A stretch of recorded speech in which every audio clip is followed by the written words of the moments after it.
पश्चिम बंगाल का अगर इतिहास उठाकर देखा जाए तो श्यामा प्रसाद मुखर्जी जैसे नेता और गोपाल पाठा जैसे योद्धाओं ने जिस इस्लामी राज्य बनने के सपने को उस वक्त कुचल दिया था, वही सपना आज फिर जीवित होता नजर आ रहा है। और विडंबना ये है कि इसे खाद पानी राज्य की मुख्यमंत्री ममता बनर्जी दे रही हैं। दोस्तों, पश्चिम बंगाल में पिछले 2 दशकों से डेमोग्राफिक चेंज बड़े पैमाने पर हुआ है, जिसने नीति निर्माताओं, राजनीतिक विश्लेषकों और शोध संस्थानों का ध्यान अपनी ओर खींचा है। स्थिति इस कदर बढ़ गई है कि अब सोशलिस्ट विचारधारा वाले पत्रकार राजीव रंजन जैसे लोगों को भी मजबूरन सामने आकर इस पर बात करनी पड़ रही है। पश्चिम बंगाल में मुसलमानों की आबादी में तेजी से विस्तार देखने को मिला। विस्तार हुआ है नहीं हुआ है, इसकी तस्दीक 2021 की जनगणना शुरू होने के बाद जब पश्चिम बंगाल के आंकड़े सामने आएंगे तब पता चलेगा कि पश्चिम बंगाल में मुसलमानों की संख्या कितनी बड़ी है। वैसे किसी भी सूबे में देश के जितने मुसलमानों की संख्या है उससे कहीं ज्यादा पश्चिम बंगाल की है। ऐसे में कई सवाल उठते हैं। क्या हम इंतजार कर रहे हैं उस दिन का जब बाहरी तत्व हमारे घरों पर कब्जा कर लेंगे? ये कोई साधारण सवाल नहीं है दोस्तों, बल्कि एक चेतावनी है जो बंगाल के नक्शे पर चिन्हित उन निर्वाचन क्षेत्रों से उभर रही है जहां 2011 से 2021 के बीच मतदाता आबादी में 40% से अधिक की वृद्धि हुई है। ये वृद्धि संयोग नहीं है, बल्कि एक सुनियोजित और व्यक्तिगत परिवर्तन है जो राजनीतिक संरक्षण के तहत हो रहा है। नमस्कार, मैं हिमांशी, स्वागत है आप सभी का द पैम्फलेट में। दोस्तों, बंगाल में होते डेमोग्राफिक चेंज की गहराई को समझने के लिए हमें जाना होगा जेके बजाज और centre for policy studies CPS के सर्वे की ओर। जेके बजाज CPS के प्रमुख डेमोग्राफर ने 1991 में रिलीजियस डेमोग्राफी ऑफ इंडिया नामक अध्ययन प्रकाशित किया जो भारत की धार्मिक जनसांख्यिकी पर आधारित था। इसमें साफ साफ मेंशन था कि मुस्लिम समुदाय 1881 के वक्त लगभग 19.97% था, जो कि 2001 में करीब 30.38% का हो गया था। वहीं केवल बंगाल पर नजर डाली जाए तो सर्वे बताता है कि बंगाल में 1951 के वक्त करीब 39.89 मुस्लिम आबादी थी, जो 2001 तक 49.31 तक जा पहुंची।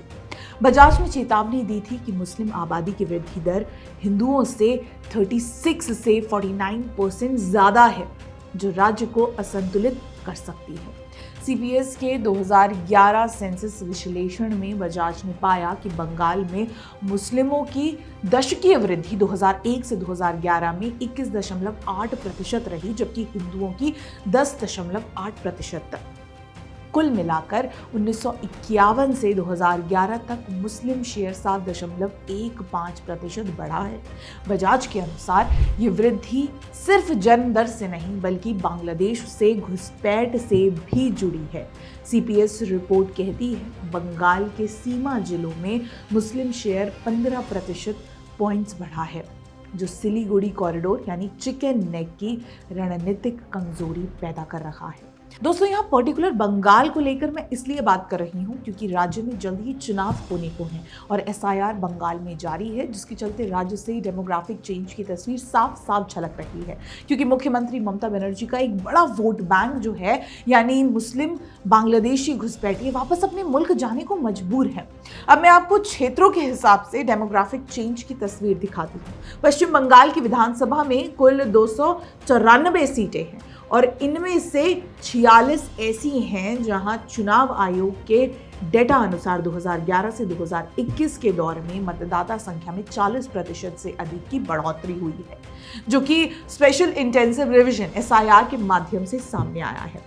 अब इन 46 सीटों का अगर बैकग्राउंड देखा जाए तो मालदा जिले से 10 सीटें जहां मुस्लिम आबादी पहले से ही बहुमत में है और 2011 में मतदाता संख्या लगभग 16 लाख थी, तो 2021 तक 31 लाख के करीब पहुंच गई। दक्षिण 24 परगना से 10 सीटें जो सुंदरबन क्षेत्र में बांग्लादेश सीमा से सटी हैं, यहाँ 46.8 लाख से बढ़कर 85.8 लाख मतदाता हो गए, यानी 83% की वृद्धि। मुर्शिदाबाद से 9 सीटें जहाँ 2011 में 20 लाख के आसपास मतदाता थे, जो 2021 में 37 लाख से अधिक हो गए, सीधा 87% की छलांग।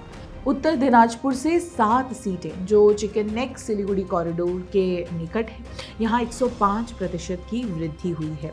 2002 से 2025 तक के डेटा के अनुसार, लेकिन 2011 से 2021 में भी 40% से ऊपर है। दक्षिण दिनाजपुर से 4, उत्तर 24 परगना से 2, जलपाईगुड़ी से 2 और दार्जिलिंग से 2। ये सभी क्षेत्र बंगाल के सीमा जिलों में केंद्रित हैं, जहां बांग्लादेश से अवैध घुसपैठ का खतरा सबसे ज़्यादा है। सीमा जिलों में ये वृद्धि 12 से 15% पॉइंट्स की रही है। मुर्शिदाबाद में 1951 में 55% मुस्लिम थे, जो 2011 में 66% हो गए। मालदा में 37 से 51%, उत्तर दिनाजपुर में 37 से 50%। SIR डेटा के अनुसार 2002 से 2025 तक पूरे बंगाल में मतदाता 4.58 करोड़ से 7.63 करोड़ हो गए हैं, 66% की वृद्धि। लेकिन सीमा जिलों में ये 70 से 105% तक हैं। तो वहीं कोलकाता जैसे शहरी क्षेत्रों में केवल 4.6% की वृद्धि हुई है, जबकि बॉर्डर पर ये छलांग घुसपैठ का स्पष्ट संकेत देती है।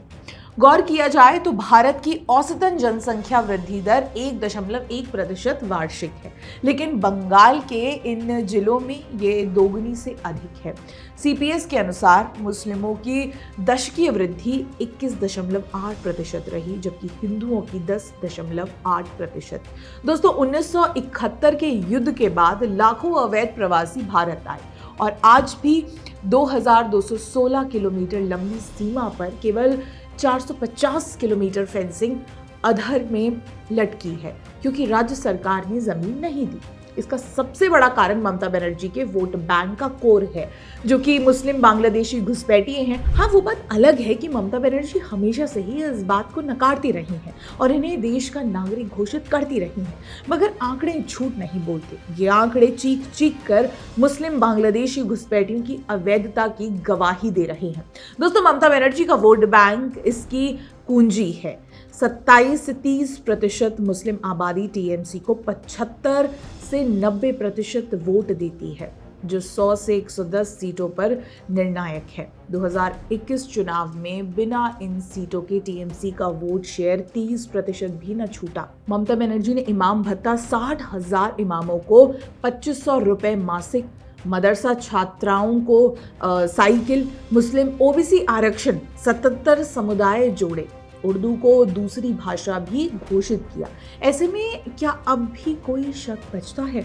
गृह मंत्री अमित शाह ने संसद में आरोप लगाया कि ममता बनर्जी पिछड़ों का कोटा लूटकर मुसलमानों को दे रही है। बाकी SIR पर TMC विरोध शुरुआत से ही करती रही है, लेकिन क्यों? क्योंकि घुसपैठिए ही उनके वोटर हैं। लगता है बिना बांग्लादेशी मुस्लिम वोटों के TMC का आधार ढह जाएगा। दोस्तों, ये जनसांख्यिकी परिवर्तन बंगाल की संस्कृति, पहचान और भूमि को निगल रहा है। 341 ब्लॉकों में 142 मुस्लिम बहुल हो चुके हैं, जहां हिंदू पलायन बढ़ा। मुर्शिदाबाद, मालदा से हजारों परिवार शहरों या अन्य राज्यों को भागे हैं। 2021 चुनाव बाद हिंसा में हिंदू संपत्ति जलाई गई, व्यापार बहिष्कार किए गए, विकास रुका, मुस्लिम बहुल जिलों में HDI कम हुआ, शिक्षा दर 60% से नीचे हुई, बेरोजगारी 20% बढ़ी। बांग्ला बोलने वाले लाखों हैं, लेकिन बंगाल की आत्मा हिंदू संस्कृति में बसी है। दुर्गा पूजा, काली पूजा, रविंद्रनाथ टैगोर की परंपरा, ये सब आज खतरे में है। अवैध घुसपैठ से संसाधन दबाव में है, स्कूल, अस्पताल, नौकरियां कम हैं, अपराध बढ़ा है, अवैध हथियार तस्करी, दंगे, सब कुछ। इतिहास गवाह है, 1947 बंटवारे में बंगाल खोया, लेकिन श्यामा प्रसाद मुखर्जी ने भारत माँ को एक रखा। गोपाल पाठा ने नोआखली दंगों में हिंदुओं को बचाया और आज वही लड़ाई है हमारे सामने है। बाकी बंगाल में SIR की प्रक्रिया से धीरे धीरे मुस्लिम घुसपैठ के चेहरे सबके सामने आ रहे हैं। ऐसे में उम्मीद है कि इस बार बंगाल में चुनाव निष्पक्ष होंगे। बहुत बहुत धन्यवाद।